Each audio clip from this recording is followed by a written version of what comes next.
Service society എന്ന മഹാപ്രസ്ഥാനത്തെ മുന്നിൽ നിന്ന് കരുത്തോടെ നയിക്കുന്ന നിലപാടുകളിൽ അചഞ്ചലമായി നിന്നുകൊണ്ട് പ്രവർത്തിക്കുന്ന കേരള സമൂഹത്തിനാകെ ആദരണീയനായ NSS general secretary Shri G Sukumaran Nair, യോഗത്തിന്റെ അധ്യക്ഷൻ, NSSന്റെ സമാരാധ്യനായ അധ്യക്ഷൻ ഡോക്ടർ എം ശശികുമാർ, അനുസ്മരണ പ്രഭാഷണം നടത്തുന്ന പ്രിയങ്കരനായ Kottayam MP Shri Francis George, കൃതജ്ഞത രേഖപ്പെടുത്തുന്ന NSS treasurer MP Ayyappan Pillai,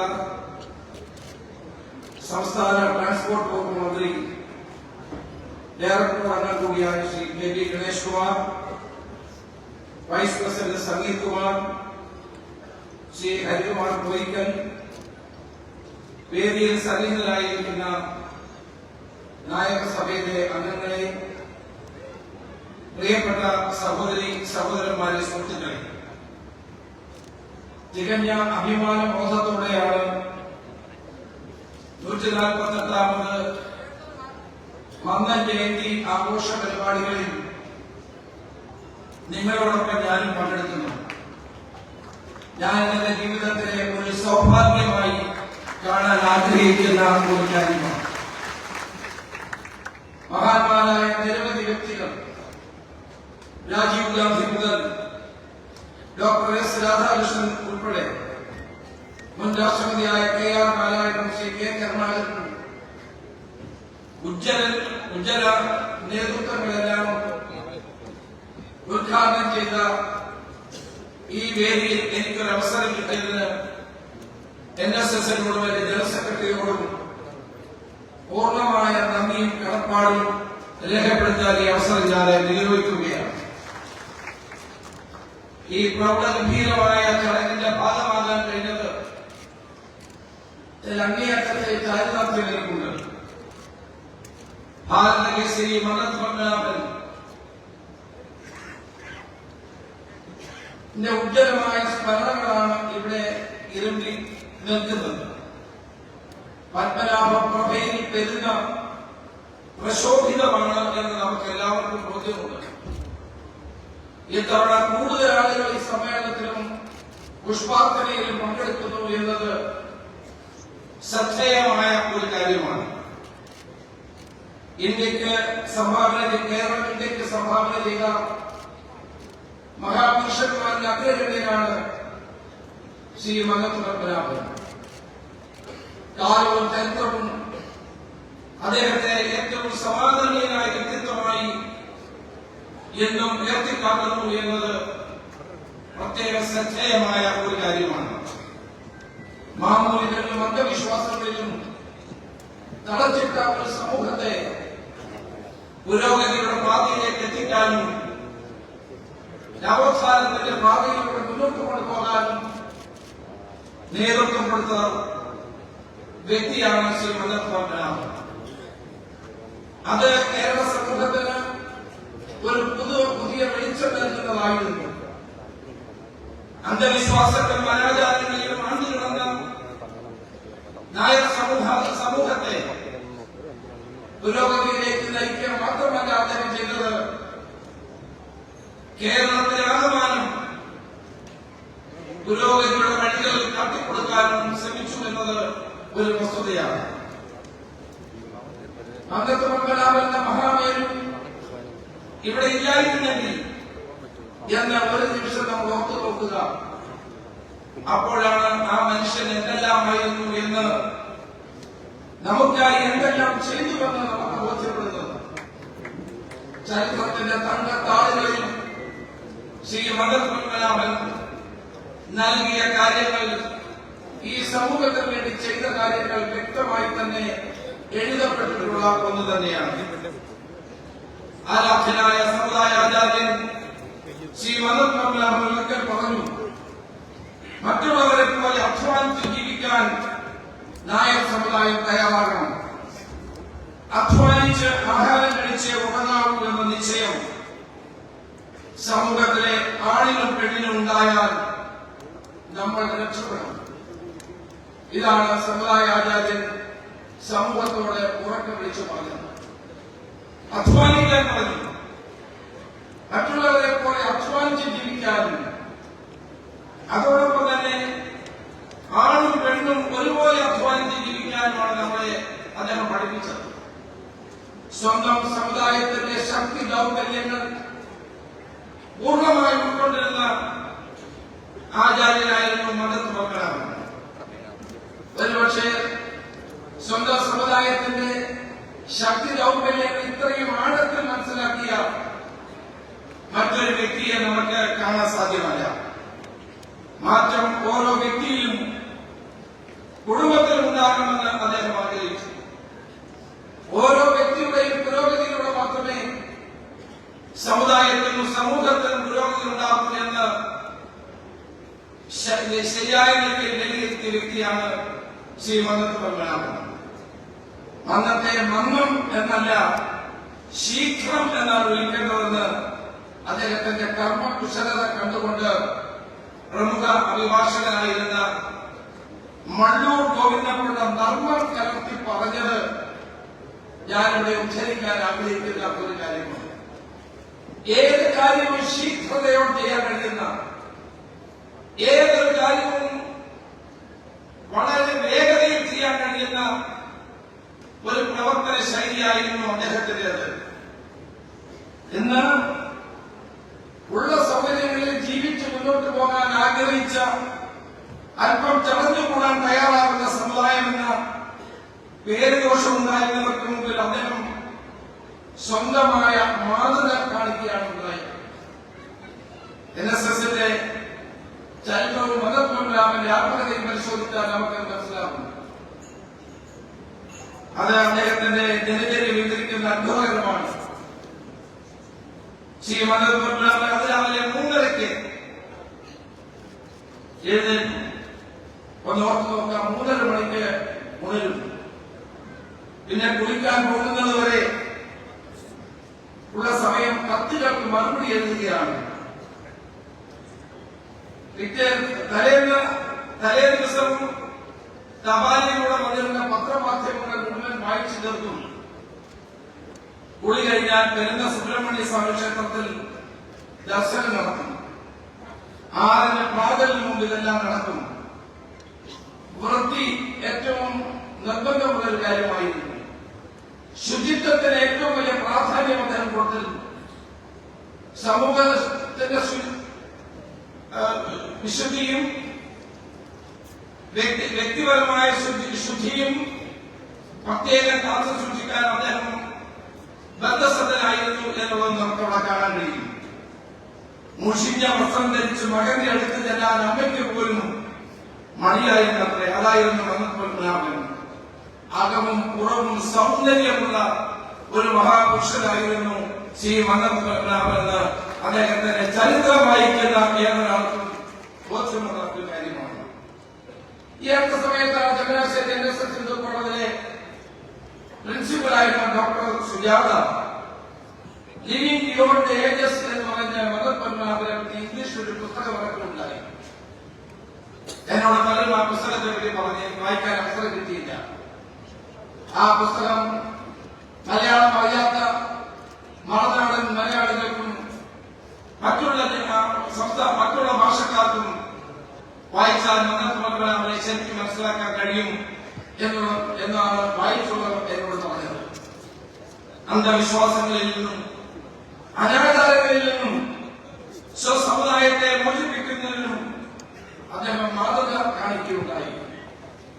Vaikom സത്യാഗ്രഹം സമയത്തെ നമുക്ക് സംഭവം ഓർമ്മിക്കാം. വൈക്കം സത്യാഗ്രഹം കേരളത്തിന്റെ നവോത്ഥാന ചരിത്രത്തിലെ ഉജ്ജ്വലമായ ഒരു അധ്യായമാണ്. ആ സമരത്തിന് നേതൃത്വം കൊടുത്ത മകൻ വ്യക്തികളുടെ മുന്നിൽ ശ്രീ മദൻ പത്മനാഭൻ ഉണ്ടായിരുന്നു. അദ്ദേഹത്തെ സന്ദർശിക്കാൻ ചങ്ങനാശ്ശേരി വരുന്ന മന്നത്തെ വീട്ടിൽ 3 പേരെ എത്തുകയുണ്ടായി. അതിലൊരാള് ആറന്മുള സ്വദേശിയായ അഴകൻ എന്ന പട്ടികജാതി വിഭാഗത്തിൽപ്പെട്ട ഒരാളായിരുന്നു. അവർ ആഹാരം കഴിച്ചിട്ടില്ല എന്ന് അദ്ദേഹത്തിന് മനസ്സിലായി. അമ്മയോട് കഞ്ഞി റെഡിയാക്കാൻ അദ്ദേഹം നിർദ്ദേശിച്ചു. അപ്പോഴാണ് ഒരു പ്രശ്നം ഉടലെടുത്തത്. അഴകനെ എവിടെ ഇരുത്തി ഭക്ഷണം നൽകി. താൻ പൊതുസ്ഥലത്ത് വെച്ച് മിശ്രഭോജനം ശീലിച്ചിട്ടുണ്ടെങ്കിലും അമ്മയ്ക്കൊരു സ്വീകാര്യമാകുമോ എന്ന ഒരു ശങ്ക അദ്ദേഹത്തിനുണ്ടായിരുന്നു. പക്ഷേ ഐക്യോചാരണത്തിനെതിരായി പോരാടുന്ന തനിക്ക് അഴകനെ കൂടെ ഇരുത്തി ഭക്ഷണം കഴിപ്പിക്കാൻ ബാധ്യതയുണ്ട് എന്ന് മനസ്സിലാക്കിക്കൊണ്ട് ഈ ധർമ്മസങ്കടത്തിനൊടുവിൽ അദ്ദേഹം പറഞ്ഞു, സ്വന്തം ബോധ്യങ്ങൾക്ക് സംസാരങ്ങൾക്ക് വിരുദ്ധമായി എന്തായാലും ഞാൻ പ്രവർത്തിക്കില്ല. ഇന്നത്തെ അതിഥികളിൽ ഏറ്റവും പ്രധാനപ്പെട്ട വ്യക്തി അഴകനാണ്. അതുകൊണ്ട് തന്നെ അഴകനോടൊപ്പം എല്ലാവരും ഒരുമിച്ചിരുന്ന് ഭക്ഷണം കഴിക്കണമെന്ന് അദ്ദേഹം അമ്മയെ ബോധ്യപ്പെടുത്തി. നിലത്ത് വിരിച്ച പായിൽ തൊട്ടടുത്ത് അഴകനെ ഇരുത്തി മന്ദവും അദ്ദേഹത്തോടൊപ്പം കഞ്ഞി കുടിച്ചു. ഭക്ഷണം കഴിഞ്ഞ് പാത്രമെടുക്കാൻ ഭാവിച്ച അഴകനെ അദ്ദേഹം തടഞ്ഞു. മന്ദം തന്റെ പാത്രമെടുക്കാൻ ശ്രമിച്ചപ്പോഴും അമ്മ അദ്ദേഹത്തെ തടഞ്ഞുകൊണ്ട് ആ പാത്രം അമ്മ കഴുകി വൃത്തിയാക്കി. ആ കാലഘട്ടത്തിൽ ഓർക്കാൻ പോലും ചിന്തിക്കാൻ പോലും കഴിയാത്ത ഒരു സംഭവമായിരുന്നു ഇത്. ഐക്യോചാരണത്തിനും ജാതി നശീകരണത്തിനും ആത്മാർത്ഥമായി പ്രവർത്തിക്കാൻ താൻ അവകാശിയായിരുന്നുവെന്ന് ഈ സംഭവത്തോടെ ബന്ധം കേരള സമൂഹത്തെ ബോധ്യപ്പെടുത്തുകയാണ് ചെയ്തത്. അപ്പോൾ സ്വയം മാതൃക തീർത്താണ്, മറ്റുള്ളവരെ കേവലം ഉപദേശിക്കുകയല്ല, സ്വജീവിതത്തിൽ ഇത്തരം കാര്യങ്ങൾ പകർത്തി സ്വയം മാതൃക തീർത്താണ് അദ്ദേഹം സമുദായ പരിഷ്കരണത്തിന് വേണ്ടി ഇറങ്ങിയത് എന്ന് ഈ സംഭവത്തിൽ നിന്ന് നമുക്ക് വ്യക്തമാകുന്ന കാര്യമറിയാം.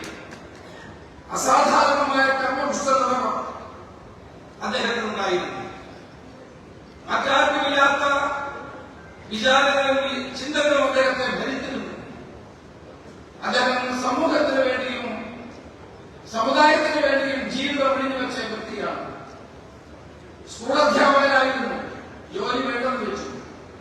വക്കീൽ പണിയിൽ ചേർന്നു. ചങ്ങനാശ്ശേരി മാറി വക്കീലന്മാരുടെ സംഘടന ഉണ്ടാക്കി പ്രവർത്തിച്ചു. അതും വേണ്ടെന്ന് വെച്ചു.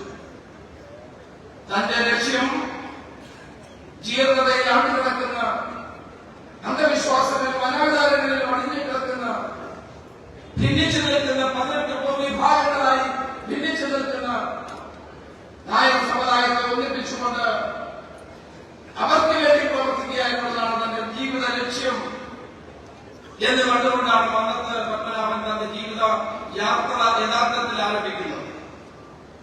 സ്കൂൾ വിദ്യാഭ്യാസം പൂർത്തിയാക്കാൻ കഴിയാതെ പോയ മനുഷ്യൻ തന്റെ ജീവിതകാലത്ത് 154 സ്കൂളുകൾ ഉണ്ടാക്കി, 28 കോളേജുകൾ ഉണ്ടാക്കി, 11 ആശുപത്രികൾ ഉണ്ടാക്കി.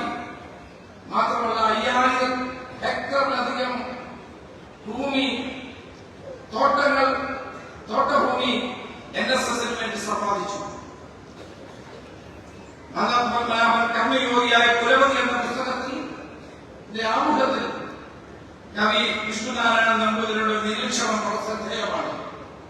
അദ്ദേഹം പറയുന്നു, 100 രൂപ തികച്ചെടുക്കാൻ കഴിവില്ലാത്ത ചെറുകിട ജന്മിമാരും അല്പവേതനക്കാരായ സർക്കാർ ജീവനക്കാരും കോടതിക്കുമേൽ വ്യവഹാരങ്ങൾക്ക് വേണ്ടി നിറഞ്ഞുന്ന കരകപ്പിളിയിൽ മുടങ്ങുന്ന ഒരു സമുദായത്തെ കൊണ്ട് ഇത്രയൊക്കെ ചെയ്യിക്കാൻ മന്നത്ത് പത്മനാഭന് മാത്രമേ കഴിയൂ.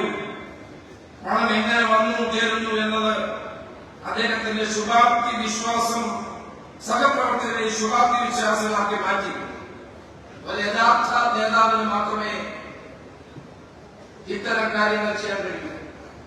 ശ്രീ മന്നത്ത് പത്മനാഭൻ ശൂന്യതയിൽ നിന്ന് ഒരു സാമ്രാജ്യം കെട്ടിപ്പടുത്ത മഹാനുഭാവനാണെന്ന് ചരിത്രം രേഖപ്പെടുത്തുന്ന ഒരു കാര്യം തന്നെയാണ്.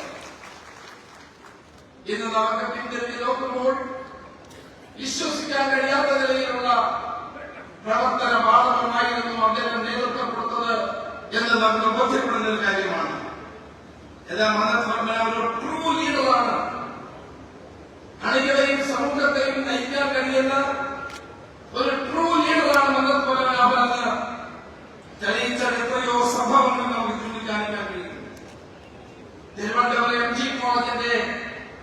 ശിലാസ്ഥാപനം നടത്തിയ ഗവർണർ ജനറൽ സി രാജഗോപാൽ പത്മനാഭനോട് ചോദിച്ചു, കോളേജ് നിർമ്മാണത്തിന് വലിയ തുകയുണ്ടായി ചെലവഴിച്ച് കാണുമല്ലോ, എവിടെയാണ് ഈ പണം സമാഹരിക്കാൻ പോകുന്നത്? അദ്ദേഹത്തിന്റെ മറുപടിയാണ്, പണമൊക്കെ ഓരോരുത്തരുടെ പോക്കറ്റില്ലേ, ചെന്ന് ചോദിച്ചു വാങ്ങിയേ വേണ്ടൂ.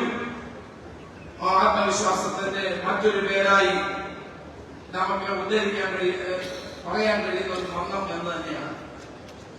അതുവഴി സ്വസമുദായത്തിനും അദ്ദേഹം തികഞ്ഞ ആത്മവിശ്വാസം നൽകി എന്നുള്ളതാണ് സത്യം.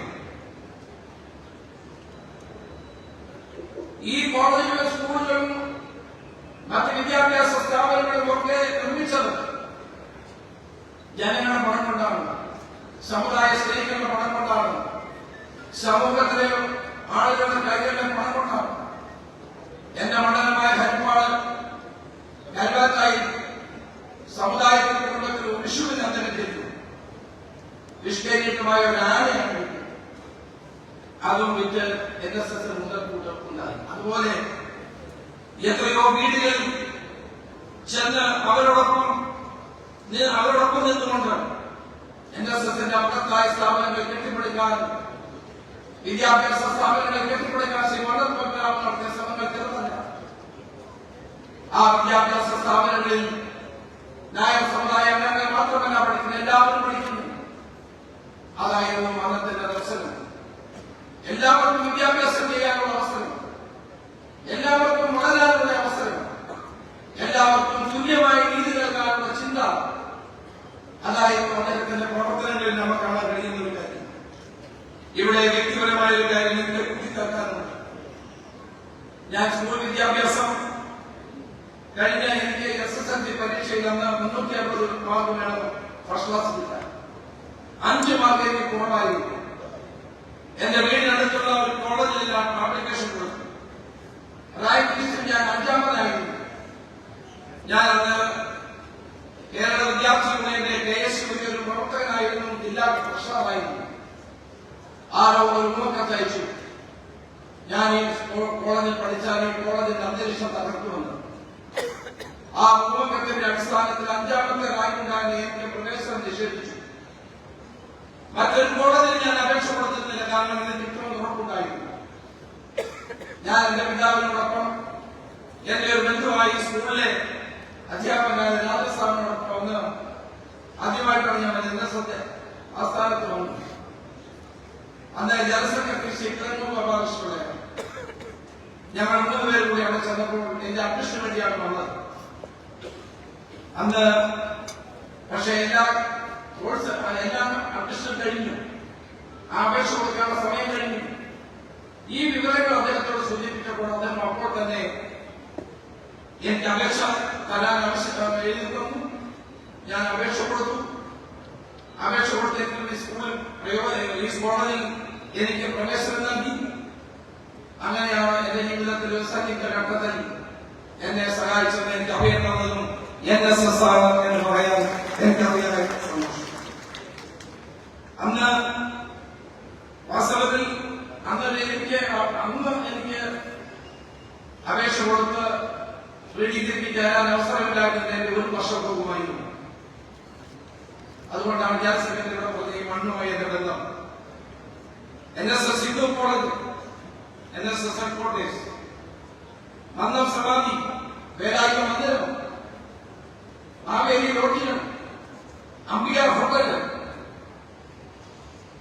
അതോടൊപ്പം തന്നെ ചർച്ചായുടെ കട. ഈ മണ്ണുമായി മാത്രം ബന്ധമുള്ളവരാണ്. ആ ബന്ധം ആര് വിചാരിച്ചാലും മുറിച്ചു മാറ്റാൻ കഴിയാത്തതാണ് എന്ന് പറയാൻ ഞാൻ ആഗ്രഹിക്കുന്നു. ഇന്നും എന്റെ മനസ്സിൽ പച്ച പിടിച്ചു നിൽക്കുന്നത് ഈ അന്തരീക്ഷമായിരുന്നു. ഞാൻ കോളേജുമായി ചേർന്നാണ് എന്റെ പുതിയ ജീവിതവും എന്റെ വിദ്യാഭ്യാസ കാലഘട്ടത്തിൽ ഇവിടെ നിന്നാണ് എന്നും എന്റെ മനസ്സിൽ അത് പച്ചപിടിച്ച് നിൽക്കുന്ന ഒരു കാര്യം തന്നെയാണ്. നായർ സമുദായങ്ങളെ ശാക്തീകരിക്കുന്നതോടൊപ്പം കേരളത്തിലെ ജനസമൂഹങ്ങൾക്ക്, വ്യക്തികൾക്ക്, സ്ഥാപനങ്ങൾക്ക് ശക്തിയും ചൈതന്യവും പറഞ്ഞു കൊടുക്കാൻ ശ്രീ മന്നത്ത് പരമനാഭന് കഴിഞ്ഞു എന്നത് ഏറ്റവും വലിയ കാര്യമാണ്. അവർ നമ്മുടെ ക്ഷേത്രപ്രവേശനത്തിന് വേണ്ടി നടത്തിയ ഏറ്റവും വലിയ വിപ്ലവകരമായ പോരാട്ടമാണ് വൈക്കം സത്യാഗ്രഹം. ഇവിടെ ജനറൽ സെക്രട്ടറി ചൂണ്ടിക്കാണിച്ച പോലെ അതിന് 20 വർഷങ്ങൾക്ക് മുമ്പ് പെരുന്നയിൽ മാനവ ദേവീക്ഷേത്രം മന്നത്ത് പരമനാഭൻ എല്ലാവർക്കും വേണ്ടി തുറന്നു കൊടുത്തു. പട്ടികാധിപത്യവർഗ വിഭാഗങ്ങളും പിന്നോക്കക്കാർക്കും ക്ഷേത്രത്തിൽ കയറാൻ അവസരമില്ലാതിരുന്ന കാലഘട്ടത്തിൽ വൈക്കം സത്യാഗ്രഹത്തിന് 20 വർഷം മുമ്പ് മാനവ ദേവീക്ഷേത്രം തുറന്നു കൊടുത്ത മന്നത്ത് പരമനാഭൻ കേരളം കണ്ട ഏറ്റവും വലിയ വിപ്ലവകാരിയാണ് എന്ന് ഞാൻ അഭിമാനപൂർവ്വം പറയാൻ ആഗ്രഹിക്കുന്ന കേരളീയ സമൂഹത്തെ പരിഷ്കരണത്തിന്റെ പാതയിലേക്ക് നയിച്ച തേജോ ബിംബങ്ങളുടെ പട്ടികയിൽ ഒന്നാമതായി നമുക്ക് അദ്ദേഹത്തെ എഴുതിച്ചേർക്കാൻ കഴിയും.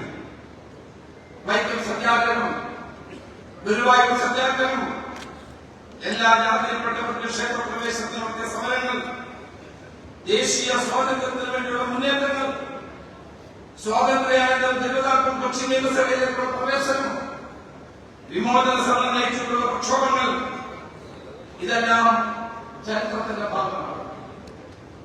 അദ്ദേഹത്തിന്റെ മുതുകുളം പ്രസംഗം ചരിത്രത്തിലെ ഏറ്റവും പ്രധാനപ്പെട്ട പ്രസംഗമാണ് മുതുകുളം പ്രസംഗം. ആ പ്രസംഗം എല്ലാവർക്കും വേണ്ടിയായിരുന്നു.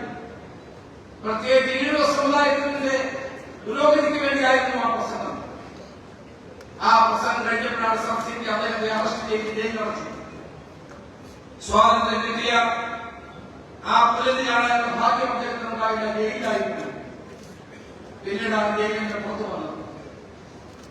അപ്പോ സ്വാതന്ത്ര്യ സമരത്തിൽ മാത്രമല്ല, പാവപ്പെട്ടവർക്ക് ക്ഷേത്രത്തിൽ പ്രവേശിക്കാനുള്ള അവകാശങ്ങൾക്ക് വേണ്ടി തെറ്റായ ചിന്തകൾക്കെതിരെ പോരാടാൻ കഴിഞ്ഞ ഏറ്റവും കരുത്തനായ വ്യക്തിത്വമായിരുന്നു ശ്രീമതി പത്മനാഭന്റെ. അന്ന് അവർക്ക് വേണ്ടി സമഗ്ര ജാഥ നടത്തി എന്നത് നാം ഓർക്കാൻ പോലും കഴിയാത്ത കാലമാണ്, അന്ന് ഓർക്കാൻ കഴിയാത്ത കാലമാണ്. വൈക്കം ക്ഷേത്രത്തിലെ എല്ലാ വിഭാഗങ്ങൾക്കും അന്ന് വഴി നടക്കാൻ സ്വാതന്ത്ര്യമില്ലായിരുന്നു. വൈക്കത്തിൽ നമുക്കാണ് തീവ്രഫലങ്ങളുടെ സൈക്കിളും കാണാം. ആ വഴിയിലൂടെ സഞ്ചരിക്കാനോ പിന്നോക്കക്കാർക്ക് അവസരമില്ലായിരുന്നു.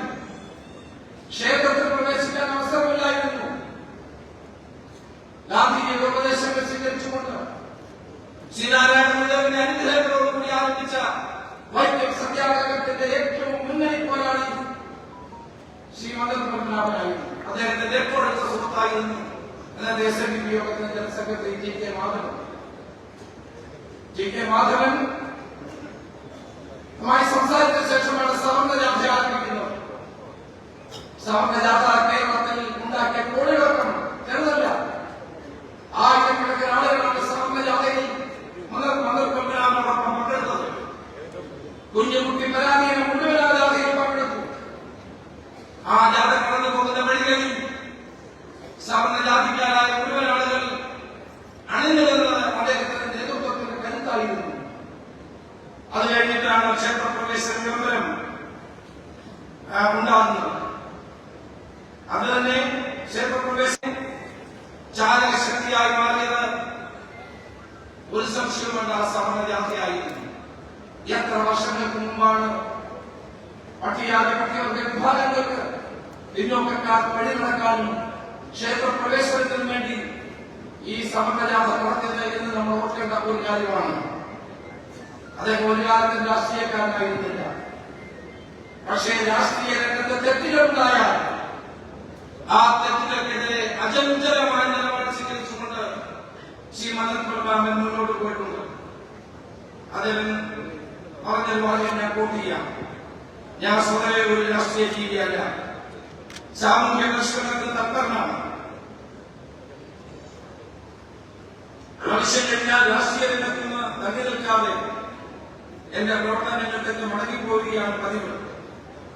രാഷ്ട്രീയ പ്രവർത്തനത്തെക്കാൾ സാമൂഹ്യ പ്രവർത്തനത്തിലാണ് ശക്തിപരമായ കാര്യങ്ങൾ നടപ്പിൽ വരുത്താൻ കഴിവുള്ളതും സാധിക്കുന്നു എന്ന വിശ്വാസക്കാരനാണ് ഞാൻ. നമ്മൾ ആലോചിക്കണം, രാഷ്ട്രീയ രംഗത്ത് ഇടപെടലുണ്ടാകുന്ന സന്ദർഭങ്ങളിൽ NSS ഇടപെട്ടിട്ടുണ്ട്.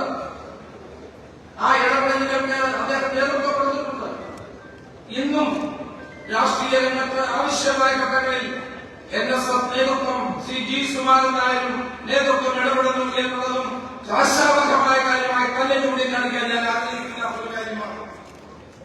രാഷ്ട്രീയ മേഖലയെ സാമൂഹ്യമായ പരിഷ്കരണങ്ങൾക്കും മാറ്റങ്ങൾക്കും ഫലപ്രദമായി പ്രയോജനപ്പെടുത്തുന്ന രീതിയാണ് അദ്ദേഹം സ്വീകരിച്ചത്. അതിൽ എന്നെപ്പോലെ ഒരു പൊതുപ്രവർത്തകർക്കും ധാരാളമായി പഠിക്കാനുണ്ട്. വിമോചന സമരം പലപ്പോഴും വിമർശനശരങ്ങൾ ശ്രീ മന്ദൻ പത്മനാഭൻ ഏറ്റുവാങ്ങിയിട്ടുണ്ട്. എന്നാൽ ജനങ്ങളിൽ നിന്നൊരു ഭരണകൂടം അകന്നുപോയാൽ അവരെ ജനങ്ങൾ തിരുത്തുമെന്ന മുന്നറിയിപ്പാണ് മന്ദത്തിന്റെ നേതൃത്വത്തിൽ അന്ന് നൽകിയത്. അത് ഇന്നും ഏറെ പ്രസക്തം തന്നെയാണ്. അദ്ദേഹത്തെ സംബന്ധിച്ച് അത് അംഗീകരിക്കലായ പോരാട്ടമായിരുന്നു. ജനങ്ങൾ തെരഞ്ഞെടുത്ത ഒരു സർക്കാർ ജനവിരുദ്ധമാവുകയും ജനജീവിതം അസഖ്യമാക്കുകയും ചെയ്താൽ അതിനെതിരെ ജനങ്ങൾ ഉണർന്നു വരും. നിലവിലുള്ള ഭരണകൂടങ്ങൾക്കും ഈ തത്വം ബാധകമാണ് എന്നാണ് എനിക്ക് പറയാനുള്ളത്. ഇവിടെ കോടതിയും സർക്കാരും ശബരിമല വിഷയത്തിൽ നിലപാട് സ്വീകരിച്ചപ്പോൾ മന്ദം നടത്തിയ വഴികളിലൂടെ ഇന്നത്തെ NSS നേതൃത്വം സഞ്ചരിച്ചു. നാമജപഘോഷയാത്ര ഉൾപ്പെടെ നടത്തി. ശബരിമലയിൽ കോടതിയും സർക്കാരും കാട്ടിയ അനീതികൾക്കെതിരെ പോരാടുന്നതിനോടൊപ്പം കേരള സമൂഹം ഒറ്റക്കെട്ടായി നിന്നതും സമീപകാല രാഷ്ട്രീയ ചരിത്രത്തിലെ ഒരു അധ്യായം എടുത്ത് ഉദ്ധരിക്കാൻ വേണ്ടുന്ന അധ്യായമാണ്. ശബരിമലയിൽ വിശ്വാസ സമൂഹത്തിന് നീതി കൊടുക്കാൻ വേണ്ടി നടത്തിയ പോരാട്ടം അതെന്നും ജനങ്ങൾ ഓർക്കുന്നത് തന്നെ ആയിരിക്കുമെന്ന കാര്യത്തിൽ സംശയമില്ല. ഇവിടെ 19 അതോടൊപ്പം തന്നെ നായർ വീടുകളിൽ ഭർത്താക്കന്മാർ ജോലിയിൽ കൊണ്ടുവന്ന് കാത്തിരിക്കുന്ന ഭാര്യമാർ, ഭർത്താക്കന്മാർ കൊണ്ടുവന്ന പണം കൊണ്ട് കുടുംബം നയിക്കാൻ ശ്രമിക്കുന്ന കുടുംബിനികൾ, ഒരു തൊഴിലും ഏർപ്പെടാതിരിക്കുന്ന അവർക്ക് ഒരു തൊഴിലവസരം ഉണ്ടാക്കി കൊടുത്തത് NSS നേതൃത്വമാണ്. 19,000-ഓളം വരുന്ന സംഘങ്ങൾ, സ്വാശ്രയ സംഘങ്ങൾ ഉണ്ടാക്കി 4 ലക്ഷത്തോളം വരുന്ന പണമിടപാടുകൾ നടത്തത്തക്ക നിലയിൽ ഈ സ്വാശ്രയ സംഘങ്ങളെ ശാക്തീകരിക്കുക വഴി വനിതാ വിമോചനത്തിനും കുടുംബങ്ങൾക്ക് ഭദ്രത ഉറപ്പുവരുത്താനും കഴിഞ്ഞുവരുന്നതിൽ ഞാൻ സന്തോഷിക്കുന്ന ഒരാളാണ്. സമീപകാലത്ത് NSSന്റെ ഏറ്റവും വലിയ നല്ല കാര്യം വീടുകളിൽ പട്ടിണിയും പരിവർത്തനമായിട്ടുള്ള കുടുംബങ്ങൾക്ക് സ്വാശ്രയ സംഘടനയിലൂടെ സ്വാശ്രയത്വ ബോധമുണ്ടാക്കിയെടുക്കാനും സ്വന്തം കാലം നിൽക്കാനുള്ള അവസരമുണ്ടാക്കി കൊടുത്തു എന്നുള്ളത് അഭിമാനകരമാണ്. 20,000 സ്വാശ്രയ സംഘടനയിലൂടെ 4 ലക്ഷത്തോളം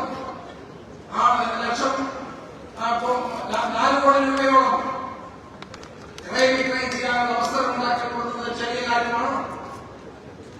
സമൂഹത്തിൽ വരുത്തിയ മാറ്റം ചെറുതാണോ? സ്വന്തം സമുദായത്തിന്റെ അഭ്യുന്നതിക്ക് വേണ്ടി പ്രവർത്തിക്കുമ്പോൾ തന്നെ കറകളഞ്ഞ മതേതരവാദിയായിരുന്നു ശ്രീ മന്ദൻ പത്മനാഭൻ. അദ്ദേഹം പഠിത്തങ്ങൾക്ക് വിദ്യാഭ്യാസ സ്ഥാപനങ്ങൾ എല്ലാവർക്കും വേണ്ടിയായിരുന്നു. NSS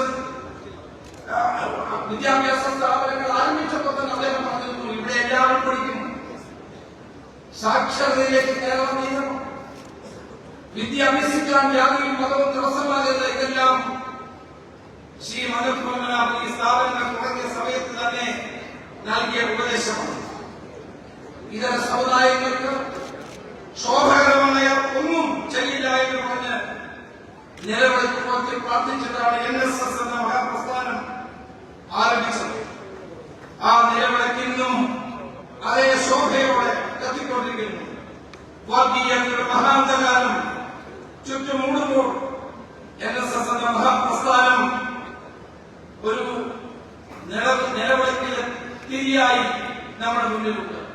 കത്തിച്ചു വെച്ചൊരു നിലവിളക്ക് പോലെ ഈ വർഗീയതയ്ക്കെതിരെ പോരാടാൻ NSS നിലപാടുകൾ സ്വീകരിക്കുന്നു എന്നത് അഭിമാനകരമാണ്. മതനിരപേക്ഷതയുടെ ഏറ്റവും ജാഗ്രതമായ ബ്രാൻഡ് അംബാസിഡർ അല്ല, ശ്രേഷ്ഠവും കുലീനവുമായ ബ്രാൻഡാണ് NSS ചൂണ്ടിക്കാണിക്കാൻ ഞാൻ ആഗ്രഹിക്കുന്നു. മതനിരപേക്ഷതയിൽ അടിയുറച്ച് വിശ്വസിക്കുന്ന കേരളത്തിലെയും ഇന്ത്യയിലെയും ജനങ്ങളുടെ ഭാഗമായി നിന്നുകൊണ്ട് മതനിരപേക്ഷത രാജ്യത്ത് ഉറപ്പുവരുത്താനും വർഗീയമായ അക്രമങ്ങളെ ചെറുക്കാനും മതസൗഹാർദ്ദം ഊട്ടിയുറപ്പിക്കാനും NSSഉം അതിന്റെ നേതൃത്വവും കാലാകാലങ്ങളായി നൽകി വരുന്ന സംഭാവനകളെ നിങ്ങളെ സാക്ഷി നിർത്തിക്കൊണ്ട് സല്യൂട്ട് ചെയ്യാൻ ഈ അവസരം ഞാൻ വിനിയോഗിക്കുകയാണ്. ജാതിയുടെയും മതത്തിന്റെയും പേരിൽ രാഷ്ട്രീയ സിംഹാസനങ്ങൾ കെട്ടിപ്പിടിക്കാൻ, രാഷ്ട്രീയ അധികാരം കെട്ടിപ്പിടിക്കാൻ നടത്തുന്ന ഈ ശ്രമങ്ങൾ നടത്തുന്ന ഈ കാലഘട്ടത്തിൽ NSS മുന്നോട്ട് വെക്കുന്ന മതനിരപേക്ഷതയുടെ മഹാദർശനം ഉയർത്തിപ്പിടിക്കാനായി ഇപ്പോഴത്തെ ജനറൽ സെക്രട്ടറി അടക്കമുള്ളവർ പാലിക്കുന്ന ജാഗരൂകതയെ ഞാൻ പ്രത്യേകം അഭിനന്ദിക്കുകയാണ്. ഇന്ന് ഈ നാട്ടിലെ ജനങ്ങൾക്ക് വേണ്ടി, കേരള സമൂഹത്തിന് വേണ്ടി NSSനോട് നന്ദി പറയാൻ കൂടി ഈ അവസരം ഞാൻ വിനിയോഗിക്കുകയാണ്. അത് കൂടുതൽ ശക്തമായി മുന്നോട്ട് കൊണ്ടുപോകേണ്ട ഒരു കാലഘട്ടത്തിലാണ് നാം ജീവിക്കുന്നത്. മതവൈരവും വർഗീയതയും ആണ് കത്തിച്ചുകൊണ്ട് ജനങ്ങളെ തമ്മിലടിപ്പിക്കാനും നീക്കങ്ങൾ നടക്കുന്ന ഈ കാലഘട്ടത്തിൽ മന്നത്ത് പത്മനാഭൻ ഉയർത്തിപ്പിടിച്ച മതേതരത്വത്തിന്റെ മഹത്തായ കൊടിക്കുക ഉയരങ്ങളിലേക്ക് പറപ്പിക്കാനുള്ള ഉത്തരവാദിത്വം നമുക്ക് എല്ലാവർക്കുമുണ്ട്. ഷഷ്ടിപൂർത്തി ആഘോഷത്തോട് അനുബന്ധമായ ചടങ്ങിൽ ഒരാൾ മന്നത്ത് പത്മനാഭൻ മൂന്നുമണി കൊടുത്തു. ആ മൂന്നുമണി കിട്ടിയപ്പോൾ അദ്ദേഹം സമുദായം പറഞ്ഞത് ഇങ്ങനെ: മന്നത്തിന് വയസ്സായി, ഇനി വഴിയും കുത്തി നടന്നോട്ടെ എന്ന് വിചാരിച്ചാണ് ഈ സമ്മാനം തെറ്റിപ്പോയി. മന്നത്തിന് വയസ്സാവുകയില്ല. സമുദായത്തിന് നേരെ വരുന്ന ഓരോ കല്ലും തടുക്കാനും പകരം കൊടുക്കാനും വേണ്ടി ഈ വഴി ഞാൻ സ്വീകരിക്കുന്നു. അദൃശ്യമായ ഈ വഴി ശ്രീ ജി സുകുമാരൻ നായരുടെ കൈകളിൽ ഉണ്ട് എന്ന് ഞാൻ ഇപ്പോഴും വിശ്വസിക്കുന്നു. മതസ്പർദ്ധവനത്താനുള്ള ഒളിഞ്ഞും തെളിഞ്ഞുള്ള ശ്രമങ്ങൾ നമ്മൾ കാണുന്നുണ്ട്. മനുഷ്യനെ മനുഷ്യനായി കാണുമെന്ന് മതം എന്നും ആഗ്രഹിച്ചത് അതിനുവേണ്ടിയായിരുന്നു. ലോക സമസ്ത സുഖിതോ ഭവന്തു എന്ന മഹത്പദനമായിരുന്നു അദ്ദേഹം എന്നും ഉയർത്തിപ്പിടിച്ചത്. ലോകത്തെ മുഴുവൻ ജനങ്ങൾക്കും ശാന്തിയും സമാധാനവും നൽകാനുള്ള മഹത്പദനങ്ങളെ മനസ്സിൽ സൂക്ഷിച്ചുകൊണ്ട് മതേതര നിലപാടുമായിട്ടാണ് എന്നും ശ്രീ മന്നത്ത് പത്മനാഭൻ NSS മുന്നോട്ട് പോയിട്ടുള്ളത്. സ്വന്തം സമുദായത്തിലും സമൂഹത്തിലും പരിഷ്കരണം കൂടിയേ തീരുമെന്ന വന്ന മുന്നോട്ട് വെച്ച ലക്ഷ്യം ഇന്ന് NSS വീണ്ടും ശക്തമായി തന്നെ മുന്നോട്ട് കൊണ്ടുപോകും എന്ന് ഞാൻ കരുതുകയാണ്. നായർ ഭവനങ്ങളിൽ നിന്നുള്ള കുറച്ചു കുറച്ച് സംഭാവനകൾ സ്വീകരിച്ച് ആണ് അദ്ദേഹം ഈ വിദ്യാഭ്യാസ സാമ്രാജ്യങ്ങൾ മുഴുവൻ കെട്ടിപ്പടുത്തത്. ജനങ്ങളിൽ നിന്ന് പുനഃസ്വീകരിച്ചുകൊണ്ട് മഹത്തായ ഒരു ആശയം സഫലീകരിക്കായിരുന്നു അദ്ദേഹം അത് ചെയ്തത്. സാമ്പത്തികമായ പരിവർത്തനത്തിലാണ് നിസ്തുലമായ പങ്ക് മന്നം നിറവേറ്റിയത്. മന്നം കൈകരിയ ഈ വശക ഇന്ന് തെളിഞ്ഞു കത്തുന്നതിൽ കേരള സമൂഹം NSSനോട് കടപ്പെട്ടിരിക്കുകയാണ്. പിടിയേരി പിരിച്ചും കെട്ടുതേങ്ങ വാങ്ങിയും ആന പുഷ്കരീകമായി വാങ്ങിയും എല്ലാ സമുദായത്തിനും സമൂഹത്തിനും വേണ്ടി വ്യാപകമായ പ്രവർത്തനങ്ങൾ നടത്തുകയും ചെയ്ത ശ്രീ മന്നത്ത് പത്മനാഭനെ കേരളത്തിൽ എന്തെങ്കിലും മറക്കാൻ കഴിയുമോ? ഈ സമുദായത്തിന്റെ അഭ്യതയെ ആദരിക്കുമ്പോൾ തന്നെ ഇതര സമുദായങ്ങളെ ചേർത്ത് പിടിക്കുന്നു, ഇതര മതവിശ്വാസികളെ ചേർത്ത് പിടിക്കുന്നു. അതാണ് മന്നത്ത് പത്മനാഭന്റെ ഏറ്റവും വലിയ ശക്തി. ഈ NSSന്റെ ഹെഡ്ക്വാർട്ടേഴ്സിൽ ചങ്ങനാശ്ശേരിയിലെ പുതൂർപ്പള്ളിയിലെ ചന്ദനക്കുളത്തിൽ സ്വീകരണം കൊടുത്തു. ഞാൻ ഇന്ത്യയിൽ കേരളത്തിൽ ഉള്ളത് ഞാൻ കണ്ടിട്ടില്ല. ഞാനിവിടെ കോളനി പഠിക്കുമ്പോൾ ഞാൻ കണ്ടിട്ടില്ല. പുതൂർപ്പള്ളിയിൽ തന്നെ ചന്ദനക്കുളത്തിൽ NSS സ്വീകരണം കൊടുത്തിട്ടുണ്ട്. മതസൗഹാർദ്ദത്തിന്റെ ഉജ്ജ്വലമായ പ്രതീകങ്ങൾ എന്നും ഉയർത്തിപ്പിടിച്ചത് NSS തന്നെയാണ് എന്ന് നമുക്ക് കാണാൻ കഴിയും. ഞാൻ നേരത്തെ പറഞ്ഞതുപോലെ മതനിരപേക്ഷതയുടെ ഈ മഹത്തായ ബ്രാൻഡ്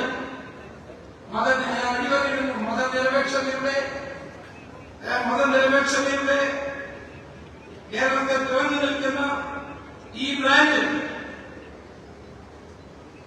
സമൂഹത്തിൽ അതിന്റെ ശക്തിയും ചൈതന്യവും ചെറുതല്ല. കേരള സമൂഹത്തെ വകയെടുക്കാൻ ശ്രമിക്കുന്നവർക്കുള്ള താക്കീതായി മതത്തിന്റെ ദർശനങ്ങൾ നമുക്ക് ഉയർത്തിപ്പിടിക്കാൻ കഴിയും.